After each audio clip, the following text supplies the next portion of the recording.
Root CM की जिद्दी secretary part 16। दीवार से लगी वर्तिका की सांसें अटक रही थीं। वरदान की पकड़ उसके गले पर सख्त थी, लेकिन उसकी आंखों में वर्तिका के लिए नफरत नहीं, बल्कि अपने अतीत का वो खौफ था जिसे वे आज भी जी रहा था। उसकी आंखों की पुतलियां फैली हुई थीं और वह वर्तिका को देख तो रहा था, पर शायद उसे पहचान नहीं पा रहा था। सर। वर्तिका के गले से एक धीमी सी आवाज निकली। वरदान की थरथराहट उसकी उंगलियों के जरिए वर्तिका महसूस कर पा रही थी। अचानक वर्तिका ने डरने के बजाय हिम्मत जुटाई। उसने देखा कि वरदान इस वक्त एक मुख्यमंत्री नहीं, बल्कि कोई चोट खाया हुआ छोटा बच्चा है जो अपनों की बेरहमी का शिकार हुआ था। वर्तिका ने अपने कांपते हाथ उठाए और वरदान के उन हाथों पर रख दिए थे जो उसका गला घोंट रहे थे। सर, शांत हो जाइए, प्लीज शांत हो जाइए। वर्तिका की आवाज में अब गुस्सा नहीं बल्कि बेइंतहा प्यार और फिक्र थी। मैं कभी आपसे झगड़ा नहीं करूंगी, मैं यही हूँ, मैं कभी आपको मना नहीं करूंगी। शांत हो जाइए।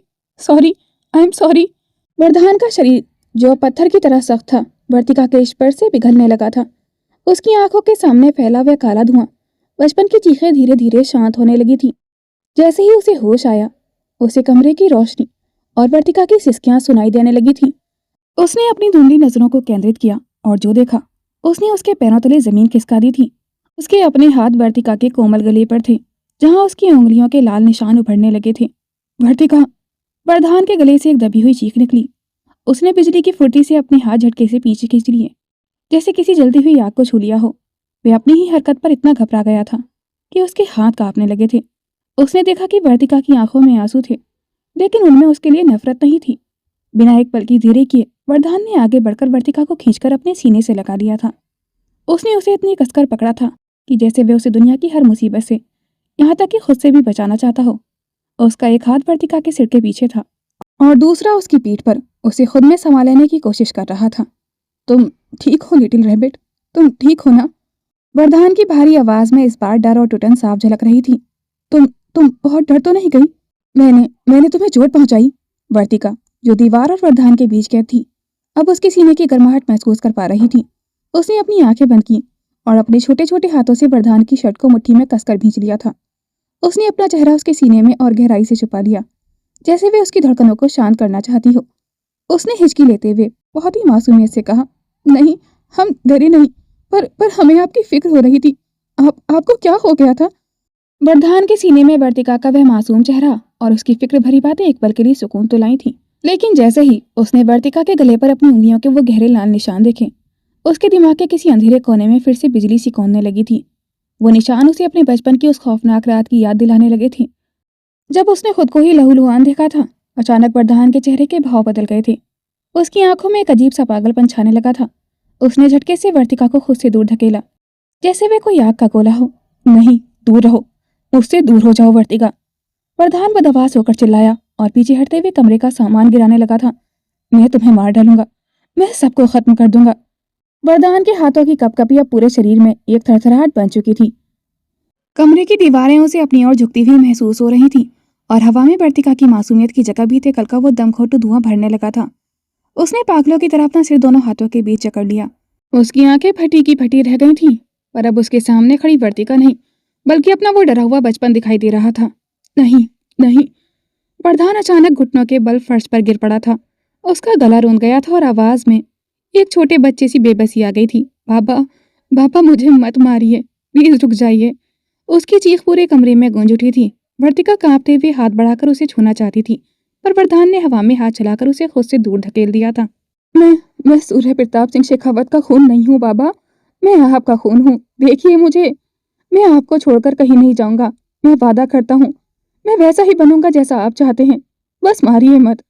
वरदान का चेहरा पसीने से तरबतर था और उसकी आंखों से बहते आंसू उस पुरानी दहशत की गवाही दे रहे थे जिसे उसने वर्षों से अपने सीने में दफन कर रखा था। वह फर्श पर पड़े कांच के टुकड़ों की भी परवाह नहीं कर रहा था, बस गिड़गिड़ा रहा था। उसकी चीखें इतनी भयानक और दर्दनाक थी कि नीचे हॉल में बैठी सुलोचना जी के हाथ से चाय का कप छूटकर गिर गया था। अभिज्ञान और अर्णव, जो फाइलों में डूबे हुए थे, एक पल के लिए पत्थर की मूर्ति बन गए थे। वरदान! सुलोचना जी के गले से एक चीख निकली और वे बेतहाशा ऊपर की तरफ भागी। उनके पीछे अभिज्ञान और अर्णवी बदहवास होकर सीढ़ियां चढ़ने लगे थे। कमरे के अंदर का मंजर खौफनाक था। वरदान अपने कान बंद किए फर्श पर बैठा था और जोर जोर से चिल्ला रहा था। वर्तिका का दिल कांप उठा था, पर उसने खुद को संभाला। वह जानती थी कि उसे वरदान को इस अंधेरे से बाहर लाना ही होगा। वह घुटनों के बल रेंगती हुई उसके करीब पहुंची और रोते हुए उसके चेहरे को अपने नन्हे हाथों में भर लिया था। सर, हमारी तरफ देखिए, प्लीज इधर देखिए, हम आपकी लिटिल रैबिट हैं, कोई आपको कुछ नहीं करेगा, देखिए हम यही हैं आपके पास। जैसे ही लिटिल रैबिट शब्द वरदान के कानों में पड़ा, उसकी चीखों का सिलसिला अचानक थम गया था। उसकी भारी सांसें वर्तिका के चेहरे से टकरा रही थीं। उसने अपनी सुर्ख लाल आंखों से वर्तिका को देखा, जिसमें डर और जुनून का एक अजीब सा संगम था। अगले ही पल, इससे पहले कि वर्तिका कुछ और समझ पाती, वरदान ने एक झटके में उसकी कमर को जकड़ा और उसे अपनी ओर खींच लिया था। उसका जुनून इतना तीव्र था कि वर्तिका की सांसें थमसी गई थीं। वरदान ने बिना एक पल गवाए अपने कांपते हुए लेकिन तपते होंठ वर्तिका के कांपते होठों पर रख दिए थे। उस पर कमरे का शोर अचानक जैसे खो गया था। वरदान की चीखें जो दीवारों को चीर रही थी, अब एक गहरी कांपती हुई खामोशी में बदल गई थी। वर्तिका को महसूस हुआ कि वरदान के होठों की तपिश में केवल जुनून नहीं, बल्कि बरसों का वह दर्द और अकेलापन भी था जो आज सैलाब बनकर फूट पड़ा था। वर्तिका की आंखों में आंसू अविरल बह रहे थे, जो उनके जुड़ते हुए होठों के बीच नमकीन एहसास खोल रहे थे। उसने अपनी छोटी सी हथेलियों से वरदान के उन सख्त और कांपते गालों को और भी मजबूती से थाम लिया था। उसने खुद को पीछे नहीं खींचा, बल्कि उसके इस उग्र और बेबस प्यार को अपनाने लगी थी। वह जानती थी कि इस वक्त वरदान को किसी दवा की नहीं, बल्कि इस यकीन की जरूरत है कि वह अकेला नहीं है। वर्तिका ने अपनी आंखें बंद कर ली और पूरी शिद्दत से उसका साथ देने लगी थी। उसकी उंगलियां वरदान के बालों में उलझ गई थीं, मानो वह उसे उस खौफनाक अतीत की यादों से खींचकर वर्तमान के इस एहसास में बांध लेना चाहती हो। वरदान की जकड़ जो पहले डरावनी लग रही थी, अब धीरे धीरे ढीली पड़ने लगी थी। उसकी भारी सांसें अब टूटने लगी थीं और वह उस स्पर्श में अपनी सारी दहशत, अपना सारा डर पिघला देना चाहता था। तभी कमरे के दरवाजे पर सुलोचना जी अभिज्ञान और अर्णव बदहवास हालत में पहुंचे। सामने का मंजर देखकर सबके कदम वहीं चिटक गए थे। सुलोचना जी की आंखों में आंसू आ गए थे, पर उन्होंने पीछे खड़े अभिज्ञान और अर्णव के सीने पर हाथ रखकर उन्हें रोक दिया था। उन्होंने इशारे से सबको पीछे हटने को कहा। उस कमरे में इस वक्त दो रूहें एक दूसरे के जख्मों को भर रही थीं। वर्तिका का वह मासूम साथ वरदान के अंदर के उस राक्षस को शांत करने की कोशिश कर रहा था, जो उसे सालों से डरा रहा था। वरदान ने धीरे से अपना सिर वर्तिका के कंधे पर रख दिया और किसी छोटे बच्चे की तरह सुबकने लगा था। तुम मुझे कभी छोड़कर मत जाना, कभी नहीं। मैं जी नहीं पाऊंगा तुम्हारे बिना। हम यहीं हैं, कहीं नहीं जाएंगे। वर्तिका ने उसके कान में फुसफुसाते हुए उसे अपने सीने से लगा लिया था। उस खौफनाक शोर के बाद आई ये खामोशी रूह को सुकून देने वाली थी। वरदान जो कुछ देर पहले एक घायल शेर की तरह तड़प रहा था, अब वर्तिका की पनाह में धीरे धीरे शांत हो रहा था। उसके शरीर की थरथराहट कम हो गई थी। उसका पूरा बोझ वर्तिका के ऊपर था, पर वर्तिका ने उसे डिगने नहीं दिया था। वर्तिका ने महसूस किया कि वरदान की सांसें अब लय में आ गई हैं। वह सोच चुका था, एक ऐसी गहरी और बेफिक्र नींद में जो शायद उसे बचपन के उस हादसे के बाद से पहली बार नसीब हुई थी। वर्तिका ने बड़ी कोमलता से उसके माथे पर बिखरे बालों को हटाया और उसके कान के पास झुककर धीरे से बुदबुदाई, सो जाइए सर, अब कोई सपना आपको डराने नहीं आएगा। हमें नहीं पता था कि आपके दिल में इतना दर्द है। हम कभी आपको छोड़कर नहीं जाएंगे, कभी नहीं।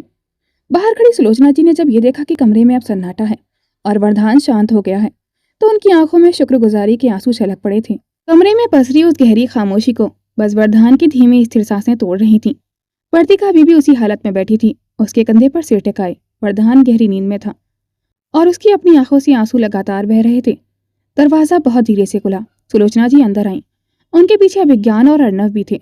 तीनों के कदम भी संभले हुए थे, जैसे जरा सी आहट भी उस सुकून को तोड़ देगी जो बहुत मुश्किल से आया था। वर्तिका ने सिर उठाया, उसकी आंखें लाल थी, चेहरा भीगा हुआ। आंटी, उसकी आवाज टूट गई थी। सर को पता नहीं क्या हो गया, वो बहुत ज्यादा दर्द में थे। वो ऐसे क्यों है? उसकी बात पूरी भी नहीं हुई थी कि अभिज्ञान आगे बढ़ा। उसने साइड टेबल का ड्रॉर खोला, अंदर से एक छोटा सा इंजेक्शन निकाला और बहुत सावधानी से वरदान के कंधे पर लगा दिया था। आप घबराइए मत वर्तिका, उसने धीमी आवाज में कहा। भाई कभी कभी ऐसे हो जाते हैं। अर्णव ने बिना कुछ कहे वरदान को सहारा दिया। दोनों भाइयों ने मिलकर उसे बहुत संभाल कर बेड पर लिटा दिया था। वरदान अब पूरी तरह शांत था, जैसे सारी लड़ाई लड़कर थक गया हो। वर्तिका वहीं खड़ी रह गई थी। उसकी नजरें वरदान के चेहरे से हटी नहीं रही थी। फिर जैसे उसके अंदर कुछ टूट गया था, उसे याद आया कि वरदान चीख चीख कर कह रहा था कि वह सूर्य प्रताप सिंह शेखावत का बेटा नहीं है। उसने घबराते हुए सुलोचना जी की तरफ देखा और बोली, अगर, उसकी आवाज कांप गई थी, अगर सर सूर्य प्रताप सिंह शेखावत के बेटे नहीं हैं, तो फिर किसके बेटे हैं? क्या क्या वो आपके बेटे नहीं हैं? उसके सवाल ने कमरे की हवा को भारी कर दिया था। ये सवाल सुनते ही सुलोचना जी के चेहरे पर जैसे दुखों का पहाड़ टूट पड़ा था। उनकी नजर वर्तिका के होठों पर पड़ी, जहां वरदान के जुनून के निशान थे। उन्होंने कांपते हाथों से वर्तिका के चेहरे को सहलाना चाहा, पर वर्तिका एक कदम पीछे हट गई थी। बताइए आंटी, वो ऐसे क्यों है? हमें हमें यहाँ, उसने सीने पर हाथ रखकर कहा, बहुत दर्द हो रहा है। उन्हें इस हाल में देखकर हमें बहुत तकलीफ हो रही है। सुलोचना जी ने अपनी आंखों के आंसू पोंछे और एक गहरी सांस ली, और फिर वो सच कह दिया जिसे उन्होंने सालों से अपने अंदर दफन कर रखा था। वो हमारा बेटा है। उनकी आवाज भर्रा गई थी, पर सूर्य प्रताप जी का नहीं। कमरे में सन्नाटा छा गया था। आज से करीब 30 साल पहले की बात है। उन्होंने धीमे धीमे कहना शुरू किया। हम नवलगढ़ में रहते थे। हम वहाँ के सरपंच की बेटी थे और सूर्य प्रताप जी एक मुनीम के बेटे। उनकी आंखों में पुरानी यादें तैरने लगी थीं। हम एक दूसरे से प्यार करते थे। वर्तिका चुपचाप सुन रही थी। उसकी सांसें थमी हुई थीं। लेकिन जब हमारे पिता को ये पता चला, सुलोचना जी की आवाज़ टूट गई थी, तो उन्होंने हमारी शादी गांव के चौधरी के बेटे से कर दी। एक आंसू उनके गाल पर ढलक गया था। वो शादी नहीं थी। उन्होंने मुश्किल से शब्द कहे, बस एक सजा थी हमारे लिए। कमरे का माहौल और भारी हो गया था। सुलोचना जी की आंखों से फिर आंसू बहने लगे थे। चौधरी ने हमारे साथ जबरदस्ती की और कई महीने तक ऐसा ही चलता रहा। हम पिता की इज्जत की खातिर अपमान का घूंट पीते रहे।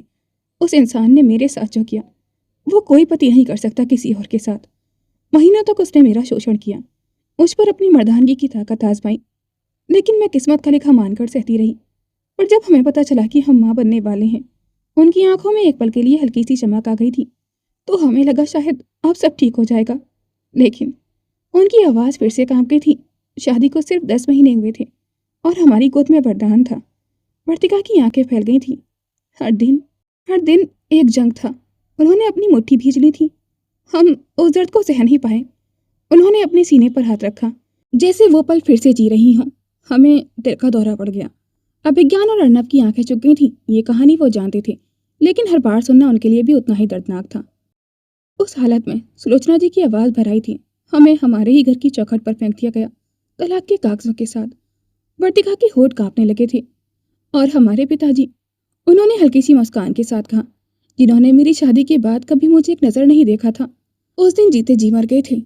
मुझे 3 महीने तक होश नहीं आया। मेरे पिता अपनी ही बेटी की ये हालत और अपने फैसले का अंजाम देखकर आत्मग्लानि में डूब गए और चल बसे थे। जाते जाते उन्होंने मेरी पूरी जिम्मेदारी सूर्य प्रताप जी को सौंप दी। कुछ पल के लिए वो चुप हो गई थी, फिर धीरे से बोली।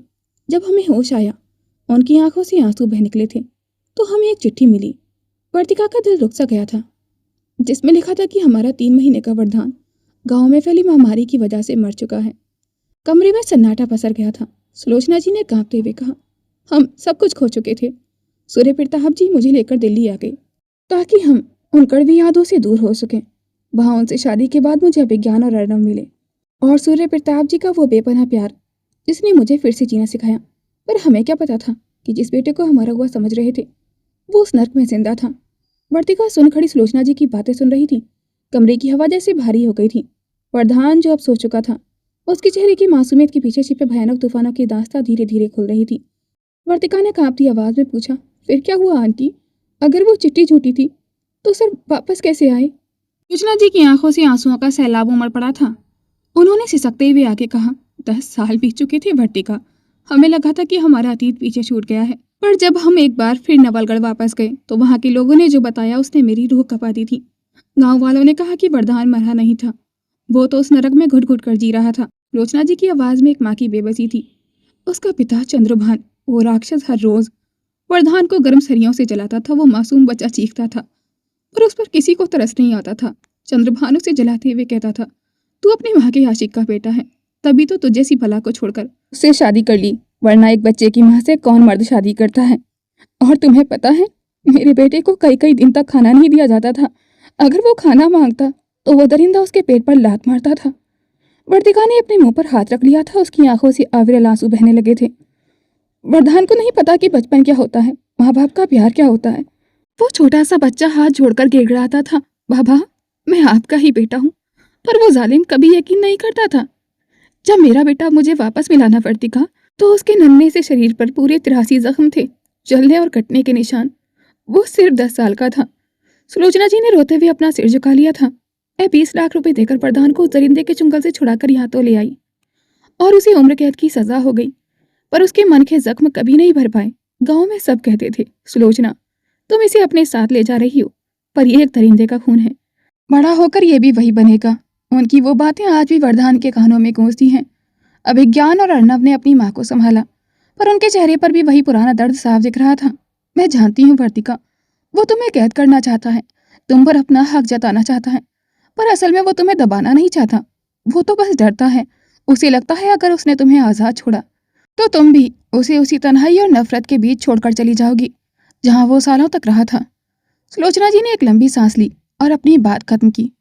जब हम उसे पहली बार यहाँ लेकर आए थे तो सूर्य प्रताप जी ने हमसे कहा था कि हम उसे अनाथ आश्रम में छोड़ दें।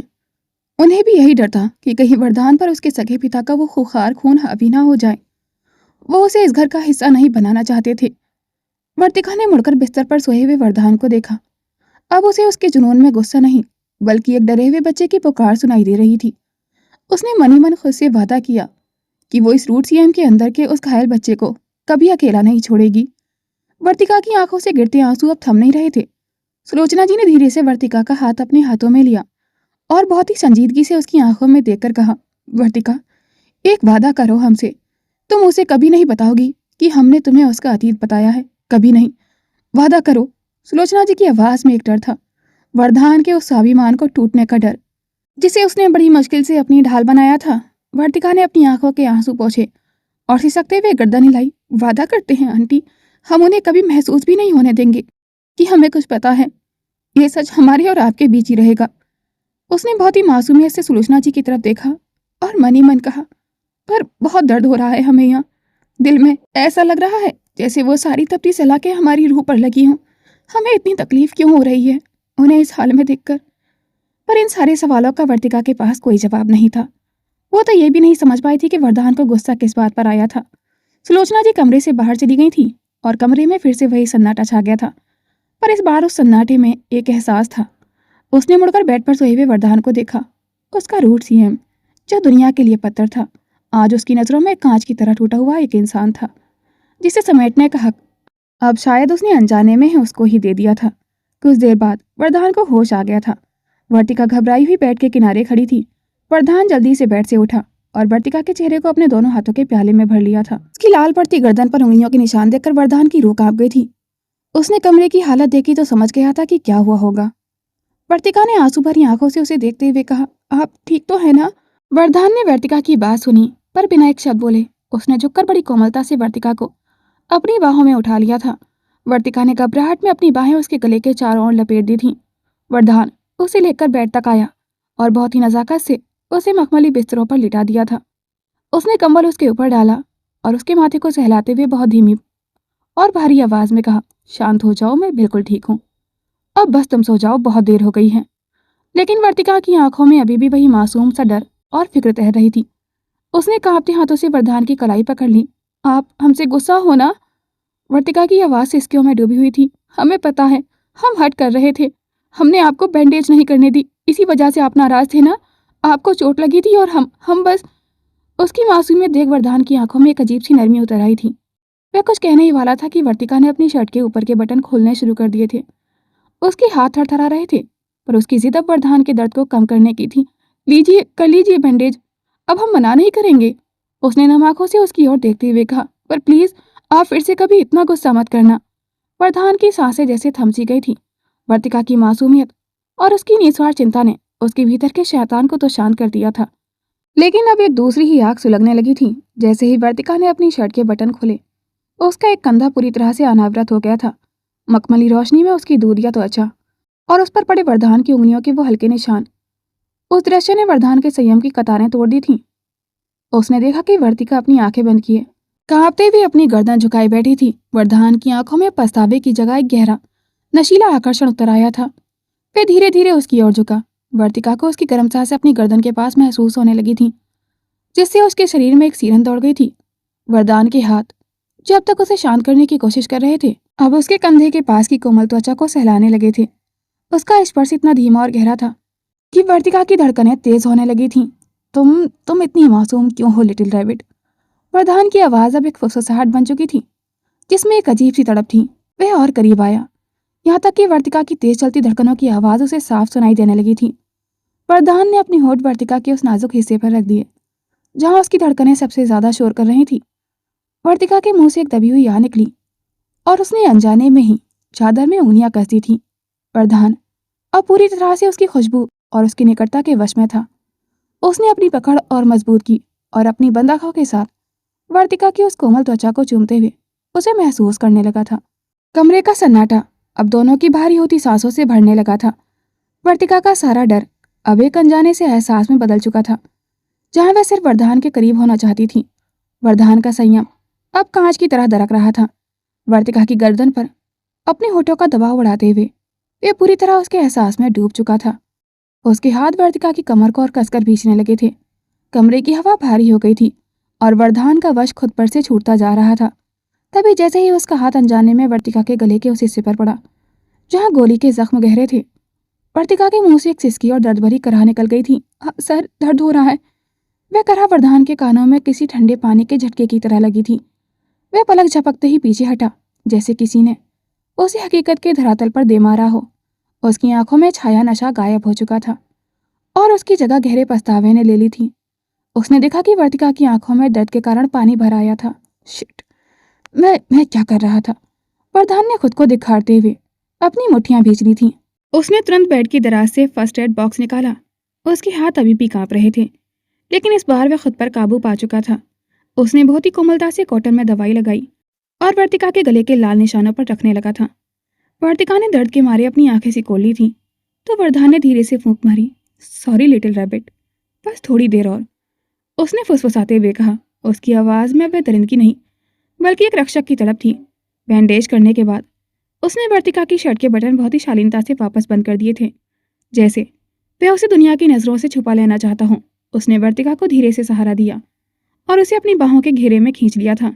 इस बार उसकी पकड़ में तड़प नहीं बल्कि एक सुकून था। वर्तिका ने भी अपना सिर उसके चौड़े सीने पर रख दिया और गहरी सांस ली। अब चुपचाप सो जाओ, मैं यहीं हूँ, वरदान ने उसके सिर को चूमते हुए कहा। वरदान के सीने की धड़कनें अब शांत हो रही थीं और वर्तिका उसकी गर्माहट में खुद को सुरक्षित महसूस कर रही थी। कमरे में छाई खामोशी के बीच वर्तिका ने धीरे से अपनी पलकें उठाई और वरदान के चेहरे की ओर देखा। अब तो आप गुस्सा नहीं है ना? उसने अपनी धीमी कांपती हुई आवाज में पूछा, जैसे वे अभी पक्का कर लेना चाहती हो कि तूफान गुजर चुका है। वरदान के चेहरे पर एक दर्द भरी मुस्कान आ गई थी। उसने झुककर वर्तिका के माथे को बड़ी शिद्दत से चूमा और कहा, नहीं। वह बस इतना कहकर पीछे हट गया था। वर्तिका के चेहरे पर एक उम्मीद की चमक आ गई थी। उसने बहुत ही मासूमियत से वरदान की शर्ट का एक सिरा अपनी उंगलियों में लपेटा और कहा, तो क्या आप हमें घर ले जाएंगे? हमारा मतलब है, हम ये नहीं कह रहे कि हमेशा के लिए जाएंगे। बस पापा से अच्छे से बात कर लीजिएगा और माँ पापा दोनों का आशीर्वाद ले लीजिएगा, फिर हम वापस आ जाएंगे आपके साथ। वरदान ने उसे गौर से देखा। उसकी आंखों में एक शरारत भरी चमक कौंधी, जो थोड़ी देर पहले के खौफ से बिल्कुल अलग थी। वो थोड़ा और झुका। उसका चेहरा वर्तिका के चेहरे के इतना करीब था कि उनकी सांसें आपस में उलझ रही थीं। मुझे लगा ही था तुम ज्यादा देर शांत नहीं रह सकती।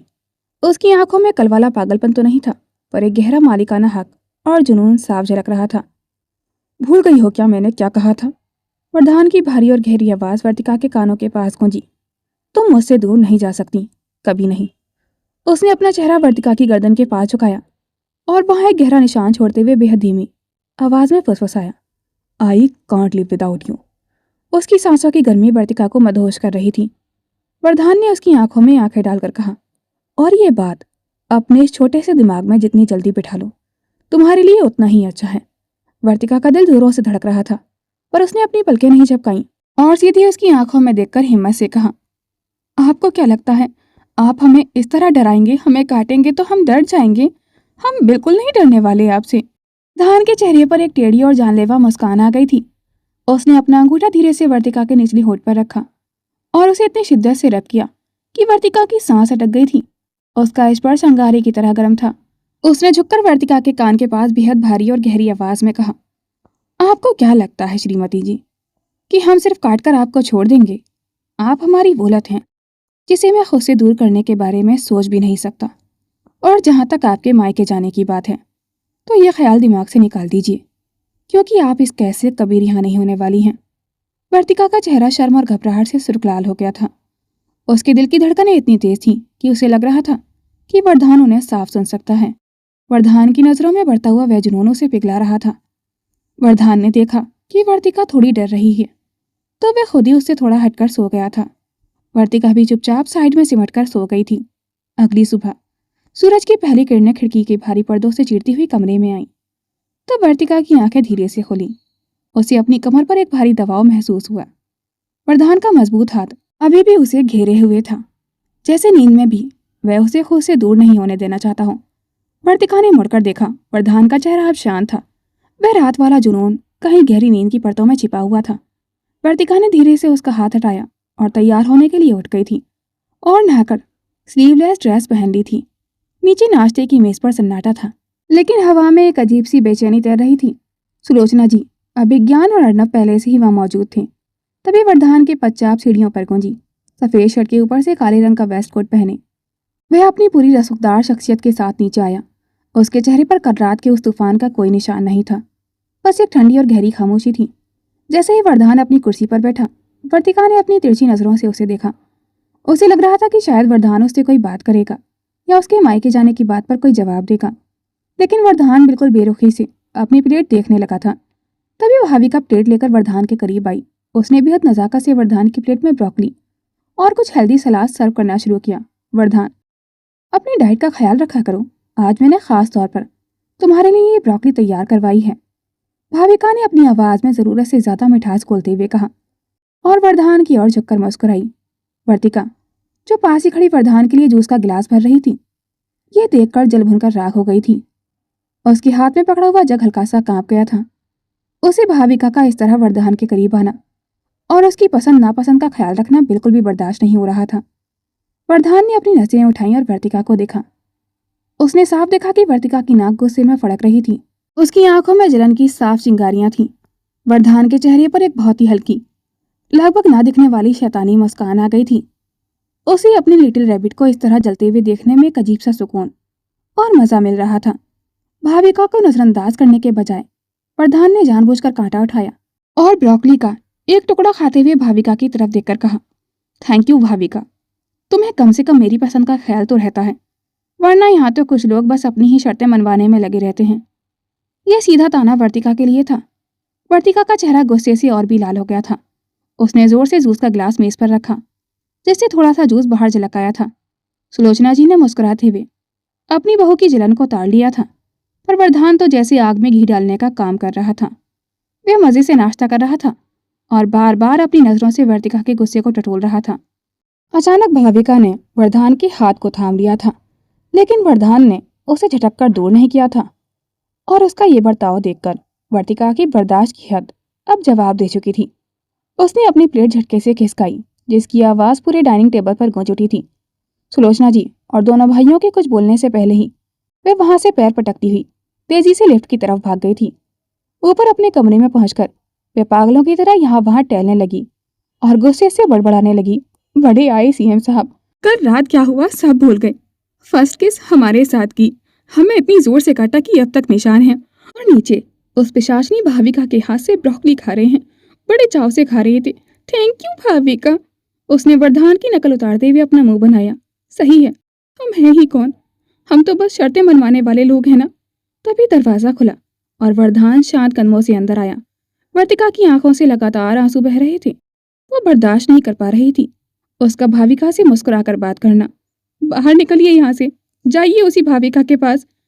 वर्तिका सुबकते हुए बोली। उसकी आंखों में जलन और अधिकार साफ दिख रहा था। आप हमारे पति हैं, आपकी हिम्मत कैसे हुई उस चुड़ैल के हाथ से ब्रोकली खाने की? जब हम वहां खड़े थे तो आपने उसे मना क्यों नहीं किया? अब जाइए उसी के हाथ से सलाद खाइए, यहाँ क्या करने आए हैं?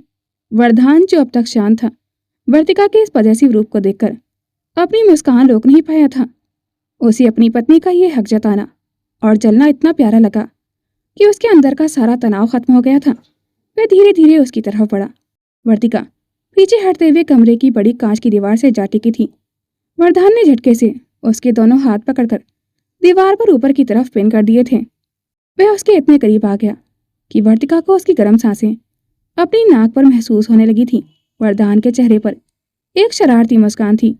उसने वर्तिका की आंखों में गहराई से देखते हुए वह धीमी और भारी आवाज में कहा, तो श्रीमती वर्धान सिंह शेखावत को जलन हो रही है। वैसे तुम्हें गुस्से में देखना मुझे ब्रोकली खाने से कहीं ज्यादा पसंद है। वर्तिका ने नजरें चुराने की कोशिश की, पर वरदान ने अपनी पकड़ और मजबूत कर ली थी। बताओ, क्या हक है तुम्हारा मुझ पर? क्यों बुरा लगा तुम्हें? वर्तिका की सांसें तेज थीं और आंखों में गुस्से के साथ साथ ढेर सारा अधिकार था। उसने वरदान की नजरों में अपनी नजरें गड़ा दी और कड़कती आवाज में, जो भावनाओं के आवेग में थोड़ा सा कांप रही थी, कहा, पति हैं आप हमारी, और खबरदार खबरदार, जो हमारे अलावा किसी और को देखा भी तो आप पर सिर्फ और सिर्फ हमारा हक है। और उस भाविका की हिम्मत कैसी हुई कि वो आपके खाने को हाथ लगाए? वर्तिका की आंखों में अब सिर्फ जलन नहीं थी, हक था, और उस हक की आग साफ दिख रही थी। उसकी उंगलियां अनजाने में वरदान की उंगलियों में फंस चुकी थीं, जैसे वो उसे खुद से दूर ही न जाने देना चाहती हो। एक पल के लिए, बस एक पल के लिए कमरे में खामोशी छा गई थी। वरदान की आंखों में चमक उभर आई थी। वो गुस्सा नहीं था, वो कुछ और था, जुनून, अधिकार और एक खतरनाक सुकून। ओह, उसने बहुत धीरे से फुसफुसाया। उसकी सांसें वर्तिका के होठों को छू रही थीं। तो मेरी लिटिल रैबिट को हक जताना आता है? वर्तिका कुछ बोल पाती उससे पहले ही वरदान ने उसके चेहरे को अपने हाथों में थामा और अगले ही पल उसने उसे अपनी तरफ खींच लिया था। उसकी होठ वर्तिका के होठों से टकरा गए थे, अचानक, गहरे और पूरे हक के साथ। वो कोई हल्का स्पर्श नहीं था, उसमें गुस्सा भी था, जलन भी, और वो बेकाबू चाहत भी, जो दोनों इतने वक्त से छुपा रहे थे। वर्तिका एक पल के लिए बहुत स्थिर रह गई थी। उसकी सांसें थम गई थी, दिल जैसे सीने से बाहर आ गया था। लेकिन फिर उसने खुद को रोका नहीं। उसकी उंगलियां वरदान के कॉलर से फिसलकर उसकी शर्ट में धंस गई थीं। वो भी उसी शिद्दत से उसका साथ दे रही थी। वरदान की पकड़ उसकी कमर पर और कस गई थी, जैसे वे उसे अपने अंदर समेट लेना चाहता हो। उसके होंठ अभी भी वर्तिका के होठों पर थे। जलती हुई खामोशी उन दोनों के बीच उतरने लगी थी। वर्तिका की उंगलियां उसके हाथों में और कस गई थी। उसने हल्का सा खींचा और उसी पल वरदान के होठ उसके होठों से फिसलते हुए उसके गाल की तरफ आ गए थे। वरदान अपने होठों से उसकी आंखों से बहते आंसू सोखने लगे थे। उसकी गर्म सांसें वर्तिका की त्वचा को छू रही थी। इतना हक? वरदान की भारी आवाज उसके कान के पास फिसली। कब से आने लगा तुम्हें हम पर? वर्तिका की सांसें बेकाबू थी, लेकिन इस बार उसने नजरें नहीं झुकाईं। जब से आप हमारे हुए हैं, उसके इस जवाब ने जैसे वरदान के अंदर कुछ तोड़ दिया था, और अगले ही पल उसने उसे और करीब खींच लिया, इतना कि दोनों के बीच अब कोई दूरी नहीं बची थी। उसकी उंगलियां वर्तिका की कमर से होते हुए उसकी पीठ पर ठहर गई थीं, धीरे धीरे, जैसे हर स्पर्श को महसूस करना चाहता हो। वरदान ने उसकी ठुड्डी को हल्का सा ऊपर उठाया, उसकी आंखों में देखते हुए, फिर बिना जल्दबाजी के उसने दोबारा उसके होठों को छू लिया था। वर्तिका की पलकों ने खुद ब खुद आंखों को ढक लिया था। उसकी होठों की हल्की थरथराहट साफ महसूस हो रही थी। वरदान ने जैसे उस थरथराहट को महसूस किया और अपने होठों का दबाव थोड़ा और बढ़ा दिया था।